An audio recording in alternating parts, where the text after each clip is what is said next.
Kusangana zvekare kwataita pachannel yenyu Nyaya Vision yatinokupakurirai nhau dzakasiyana-siyana zvinhu zvese zvinonga zvichiitika munyika yekwedu, nyika yeZimbabwe. Nhasi pane zvinhu zvakawanda zviri kuitika, zvinhu hazvina kugadzikana.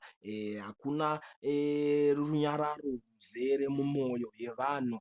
Pane musangano weSADC uri kuda kuitwa. So pari zvino tiri kutambira zvekare mashoko ekuti President, His Excellency President Andry Rajoelina of the Republic of Madagascar has arrived at the Robert Gabriel Mugabe Airport for the SADC Extraordinary Summit of Head of State and Government. He was welcomed by the Minister of National Housing and Social Amenities, Honorable Soda Zhemu, ndo vaenda vakanovatambira. Saka iko zvino ndo mamwe emapresident vauya kuti vaatende musangano iwoyo uri kuda kuitwa, unova musangano weSADC Summit, kuti vakwanise kugadzirisa zvinhu zviri kuitika kana kuti zvinhu zviri kunetsa kunyika yeDRC. Ndo nyaya dziri panapa, ndo maupdates aripo. Zvakakosha kuti mugare malaika kuitira kuti tirambe tichikupai nyaya dzese, tichikuzivisai zvinhu zviri kuitika muzuva ranhasi.